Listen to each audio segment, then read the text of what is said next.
Hey guys, welcome back to Walking with Jesus Daily. This is the recording for day 289. I hope that you are doing well. I hope that you have had time for prayer. I hope that you have made time for prayer. We don't always have time for the things that we want to do. Sometimes we have to, we say make time, but we're really not creating it. We're just learning how to use it, maybe like we should.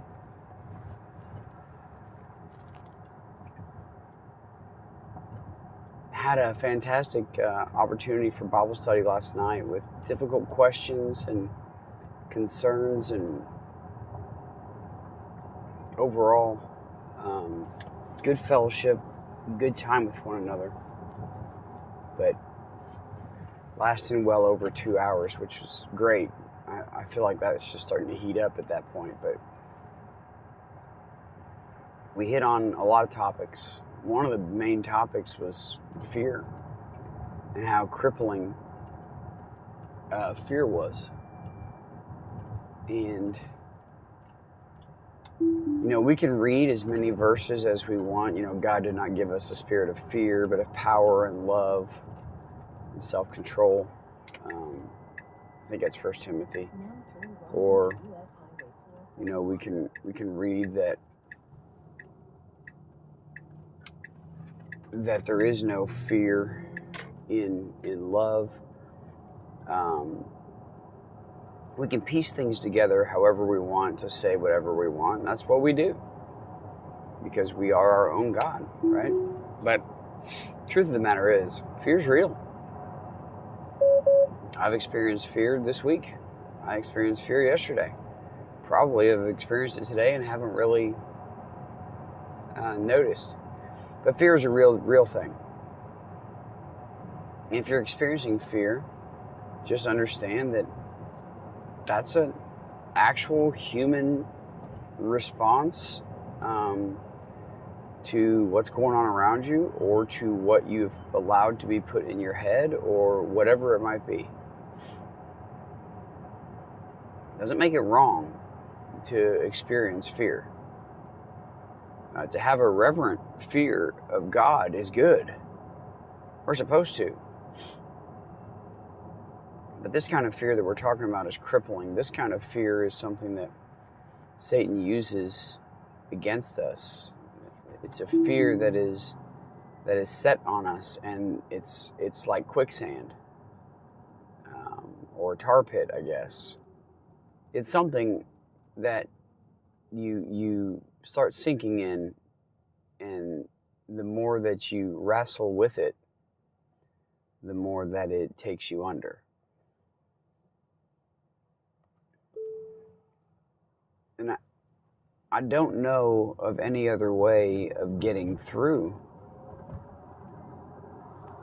fear other than just giving it completely and totally over to God.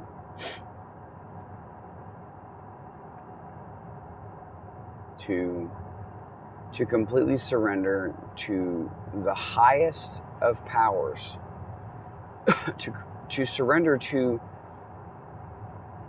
the highest power. Pardon me. To put life into the perspective of, there's nothing for me here,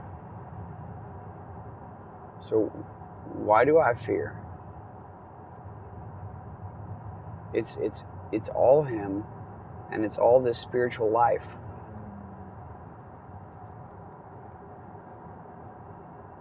What am I looking forward to?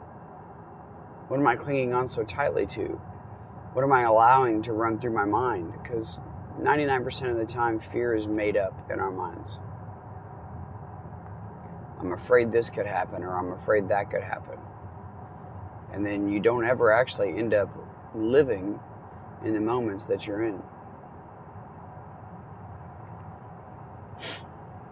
I just pray that we're able to overcome fear by giving it to God and believing in full faith that not only does He care and does He hear us, but He eliminates fear. He is perfect love.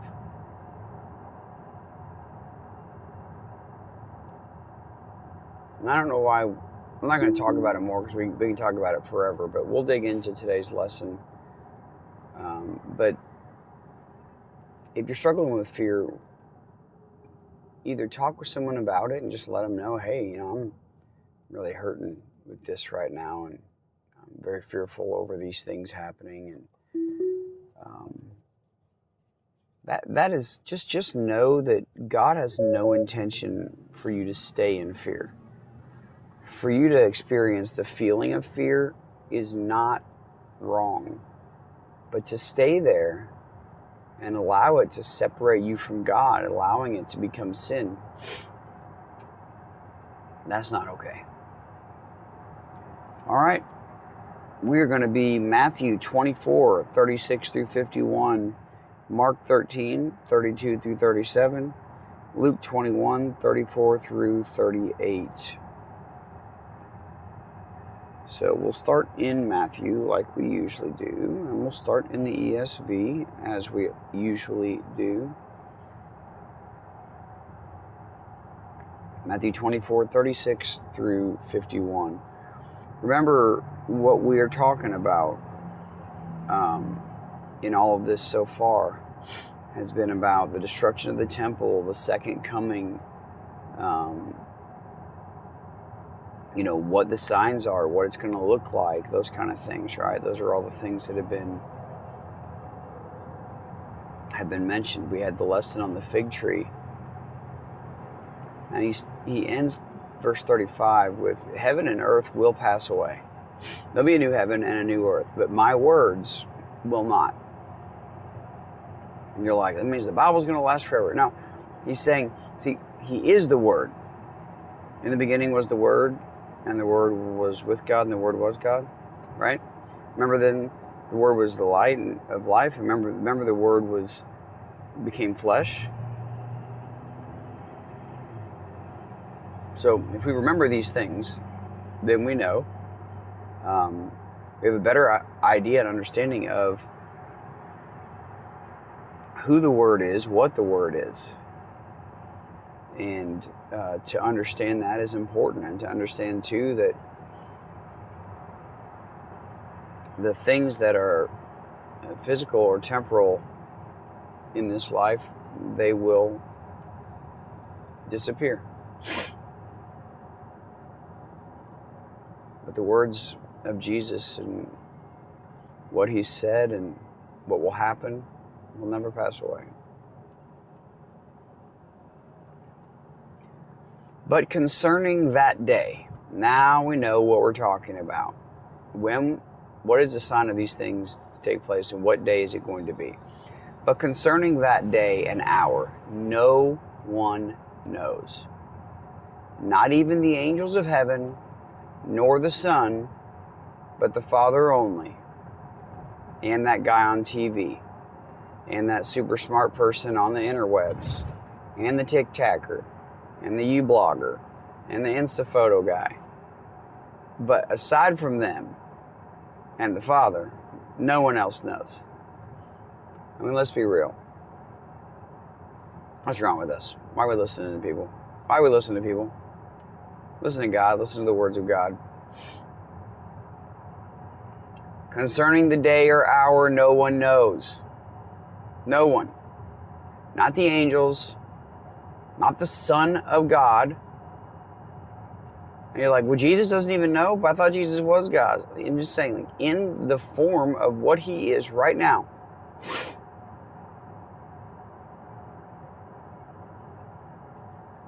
No one knows.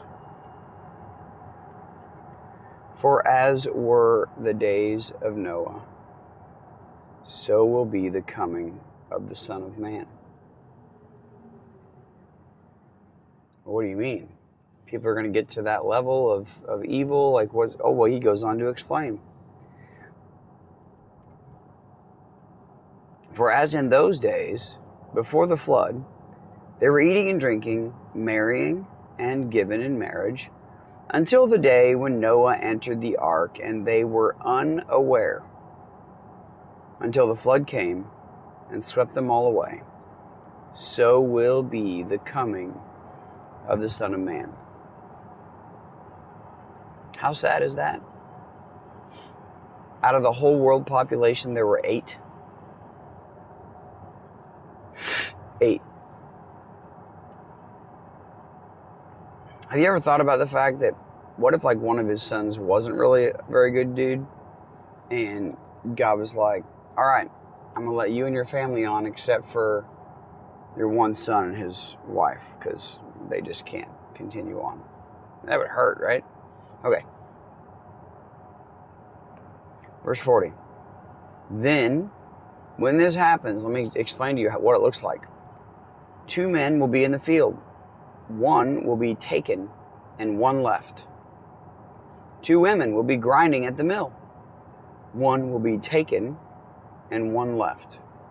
In other words, 1 is gone, 1 remains, and that's what it'll be like. Like, they just vanished. Therefore, okay, because I've said all of these things, stay awake. In other words, stay alert. Be ready, be vigilant, be looking for the Son of God. Be awake. For you do not know on what day your Lord is coming. But know this, that if the master of the house had known in what part of the night the thief was coming, he would have stayed awake and would not have left his house or let his house be broken into. Of course, it'd be like Home Alone. You know, the bad guys are coming, you set all the booby traps, and you wait it out. Therefore, there's that word again. You also must be ready, for the Son of Man is coming at an hour you do not expect.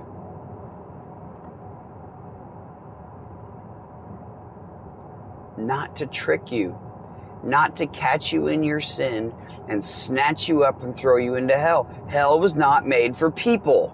It was made for Satan and his demons. And therefore anyone that follows or worships Satan and his demons. We were made for heaven. So this isn't scary. This is exciting. Ooh, any moment now Jesus could take me. Any moment now the sky could open up like a scroll and Jesus could take me. This is fantastic. Who then is the faithful wise servant whom his master has set over his household to give them their food at the proper time?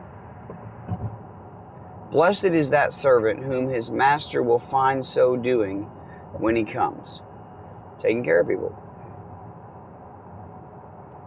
Truly I say to you, he will set him over all his possessions. But if that wicked servant says to himself, my master is delayed, and begins to beat his fellow servants, and eats and drinks with drunkards,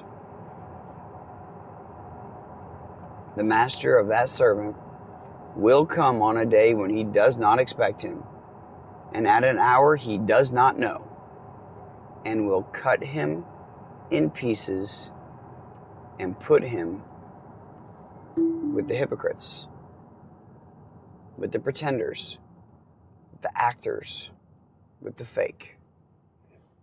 In that place, there will be weeping and gnashing of teeth. And I'm going to go with a big no thank you on that one. All right. Much shorter versions in Mark and Luke, so we'll check out Mark 13, 32 through 37. And I'll do Amplified on this one.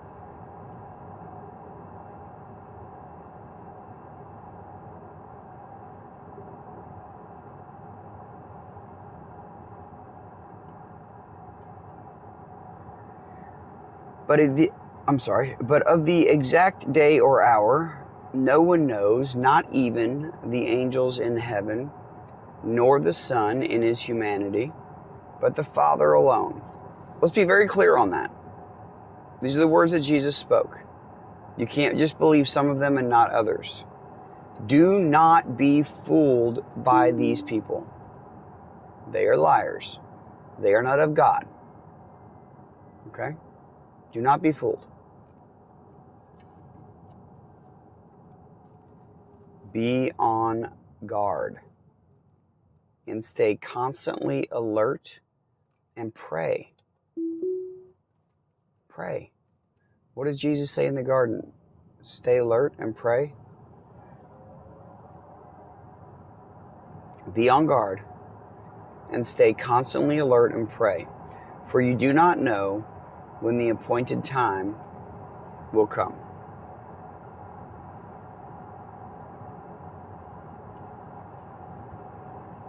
It is like a man away on a journey who, when he left home, put his servants in charge, each with his particular task, and also ordered the doorkeeper to be continually alert.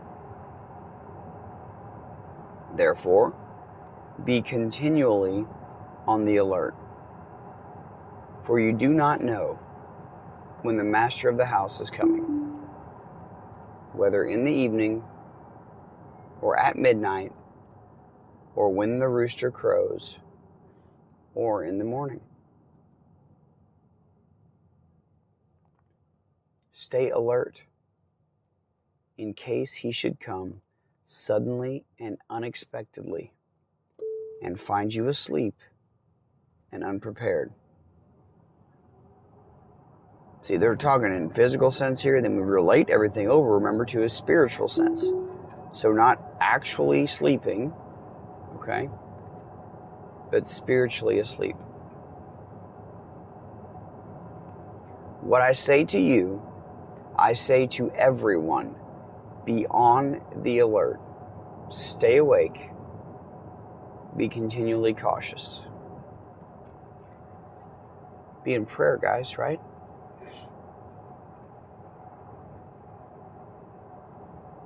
Lastly, Luke 21, 34 through 38, just 5 verses. I'll read in Passion.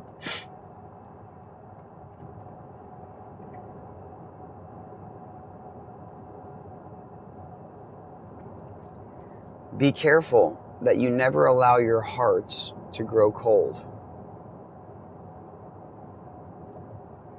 Be careful that you are not caught off guard, or your hearts will be weighed down with carousing, drunkenness, and the worries of this life. And that day will come upon you suddenly like a trap. Now let's hit this up just for a second.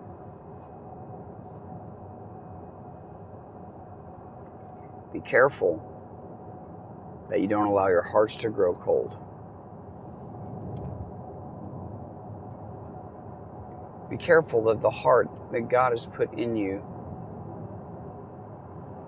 is on fire for Him, is passionate about Him. Growing cold would mean doesn't have that fire or passion for Him, but instead is just meh all the way through. Meh in singing, meh in praying, meh in Bible study, meh in discipling, meh in being a disciple.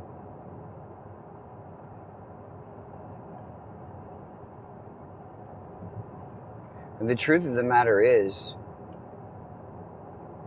God didn't make us to be meh. What part of belonging to God is meh? What part of being His child is meh? Right? I mean, what part of His incredible power and words is meh? I would say no part of it. No part of life with God is meh.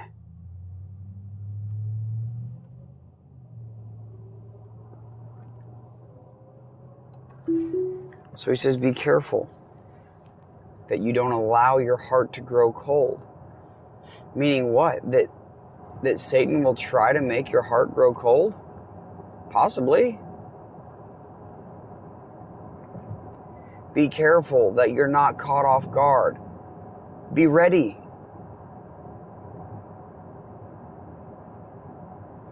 Because if you're caught off guard by the evil one, if he snatches you away, if the evil one tempts you, if your heart is not on fire for God and is meh for God, it is open for attack.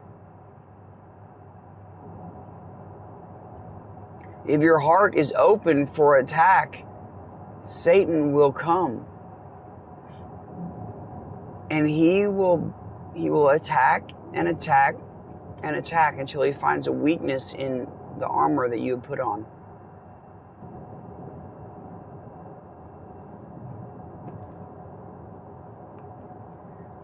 And when he finds a weakness in the armor that you've put on, he'll expose that weakness. And he will hurt you as bad as he can hurt you. As much as he can hurt you, for as long as he can hurt you. A heart filled with the Spirit of God cannot be overcome. Can be attacked, yeah. Even lose some battles sometimes. Not overcome.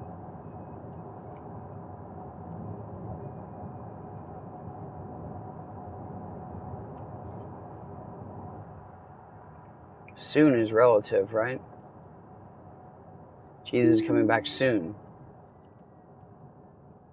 But we don't know when soon is. What we do know is that he's coming back. And that's good to know. But see, if you're caught off guard, Jesus tells us, or your hearts will be weighed down with carousing. Your heart, instead of on fire for me, will be meh for me. And if it's meh for me, it could be on fire for the world. Drunkenness. Why does Jesus warn of these specific things? Carousing, drunkenness, and the worries of this life. Now, is it talking about like worrying about how you're going to make ends meet? No. See, the worries of this life means to literally worry and be concerned with the things of this life. What kinds of things? How nice do I look? What do people think of me when I do this? What do people think of me when I say this?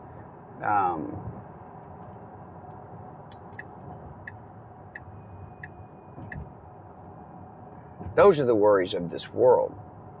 They worry about the things that are of the world, the things that the world worries about. Of course, we have true worries, even as believers. We worry sometimes about things. We've got to give that up to God. We're fearful of the outcome, of the possible outcome of things. We got to give that up to God. But carousing, drunkenness,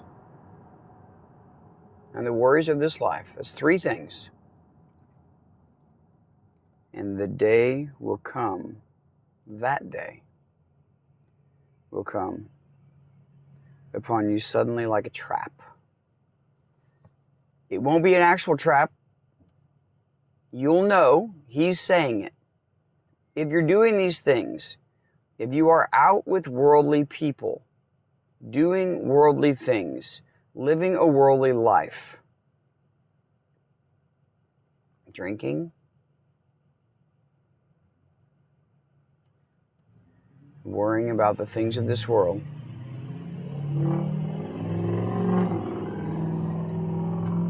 your heart isn't on fire with true trust and belief that God is holding you, that He has always held you, that He always will hold you, and there's absolutely nothing that you've ever done in this life that is good that you did. Nothing. Jesus says this, don't let me come and find you, what's the word He uses? Drunk. Or living carelessly like everyone else.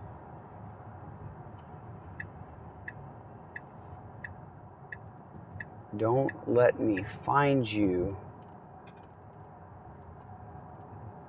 drunk. Don't let me find you intoxicated. Don't let me find you drinking alcohol. It changes who you are.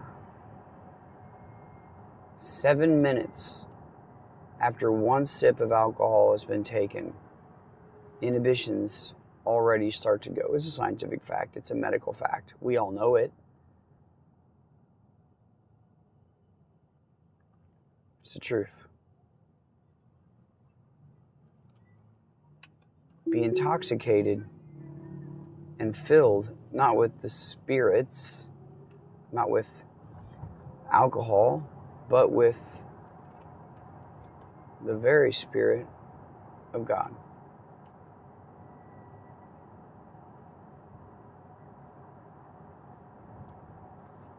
Don't be living carelessly like everyone else. Don't let me come back and find you. I'm warning you now. See, Judgment Day for you may not be the same as for everyone else. It may not be that time when the sky opens up. It may be that time that you took your eyes off the road for a second. It may be that time that some weird virus got to you and destroyed you and took your life. It may be that time that it was totally not your fault, and yet here you are. It may be that time you were a bystander at a place filled with carousing and drunkenness and life worries, and a gunman came in. You don't know.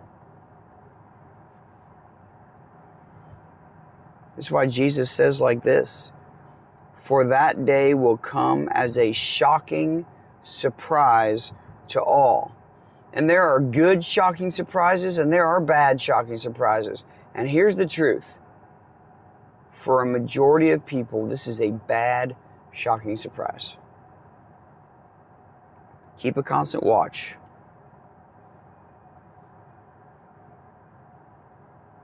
Keep a constant watch over your soul. And pray for the courage and grace to prevail over these things that are destined to occur, and that you will stand before the presence of the Son of Man with a clear conscience.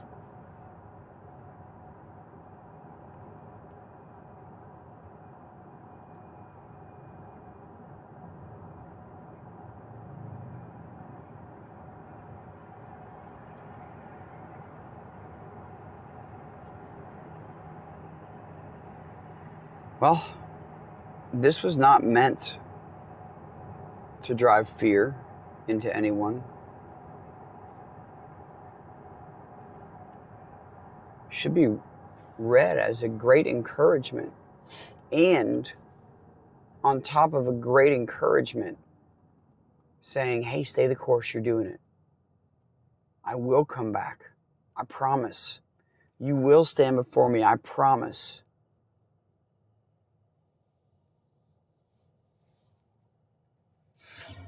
But it should also give us great urgency to say, okay, I feel good about Jesus coming back. I'm excited to be with Him finally. But my neighbors are not ready. My spouse is not ready. My kids are not ready. My brothers and my sisters are not ready. My parents are not ready. My friends are not ready. My coworkers are not ready. I'm literally reading about, Jesus is talking about the people I'm surrounded by. They're not ready. Take that to heart. Love them enough to live the truth. Love them enough to love them like Jesus loves you and loves them. Love them enough to pray for them constantly and to hope for an opportunity to share the truth.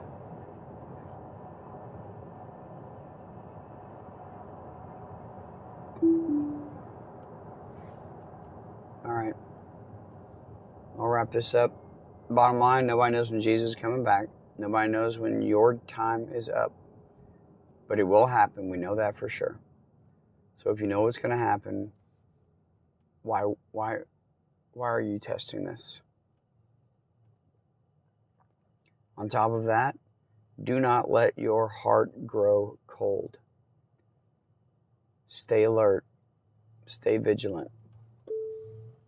We should be looking for his second coming, not hiding in the garden.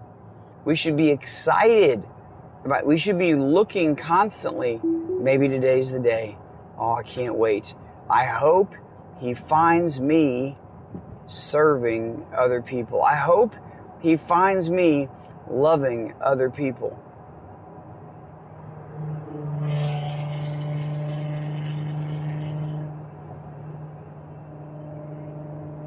We should be excited in that way. And if you're saying to yourself, I hope he doesn't come today because I'm not ready, you can be ready. You can be made ready. You can repent if you have not repented and be forgiven. You can be baptized if you've not been baptized and be born again. You can be healed from your sin and you can be filled with the Spirit of God. But all of those choices are up to you. If your heart has been meh and it needs to be reignited on fire, ask God. Stop letting things separate you and him. He will give it to you, I promise.